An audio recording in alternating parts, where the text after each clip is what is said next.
صحیح بخاری کی حدیث کا مفہوم ہے کہ آپ صلی اللہ علیہ وسلم نے حضرت عمر رضی اللہ تعالیٰ عنہ کو ایک قافلے میں پایا۔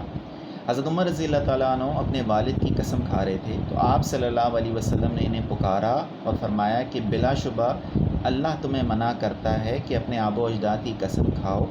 اگر کسی نے قسم کھانی ہے تو اللہ کی قسم کھائے ورنہ خاموش رہے۔ ایک اور حدیث میں ہے صحیح بخاری کی کہ آپ صلی اللہ علیہ وسلم نے فرمایا کہ اللہ کے سوا کسی کی قسم نہ کھاؤ، اور قریش اپنے آبا و اجداد کی قسم کھاتے تھے، لہٰذا تم اپنے آبا و اجداد کی قسم نہ کھاؤ۔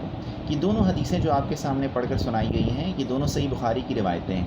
اب ان حدیثوں کو اگر دیکھا جائے تو یہ بات صاف اور واضح ہے کہ آپ صلی اللہ علیہ وسلم اپنی امت کو تاکید کر رہے ہیں کہ کوئی بھی شخص، کوئی بھی مسلمان جو ہے وہ اللہ رب العزت کے علاوہ کسی کی قسم نہ کھائے۔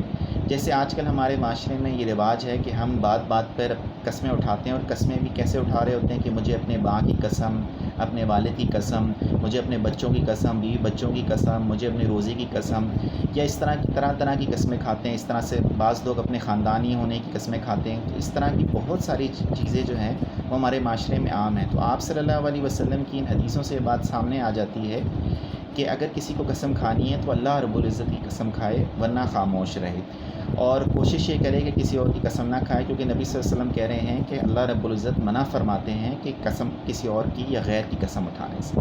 اللہ پاک عمل کی توفیق عطا فرمائے، آمین۔